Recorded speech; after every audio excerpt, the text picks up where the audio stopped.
আসার পরে যখন শক্তি হয়ে যায়, মেধা মস্তিষ্ক হয়ে যায়, তখন সে আল্লাহ পাকের এই কুদরতকে বিশ্বাস করে না। যে মতাদর্শই হোক না কেন, একটা জিনিস কেউ অবিশ্বাস করে না, তার নাম হলো মৃত্যু। বলেন, জোরে বলেন, কি? মৃত্যু।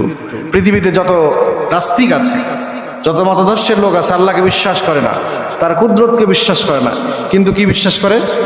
মৃত্যু বিশ্বাস করে। অথচ মৃত্যুকে বানিয়েছেন কে? আল্লাহ বানিয়েছেন। ধরা খেতেই হবে, দিতেই হবে ধরা। সুতরাং আল্লাহ এবং আল্লাহ রসুলকে যারা প্রকাশ্য গালি দেয়, ইসলামের বিধান হলো সে কুফরি করলো, সরাসরি সে কাফের হয়েছে। কোনো এখানে দায় আসে না, কোনো যায় আসে না। আল্লাহ এবং আল্লাহ রসুলকে যারা গালি দিবে, ইসলামের নাম থেকে তারা খারিজ হয়ে যাবে।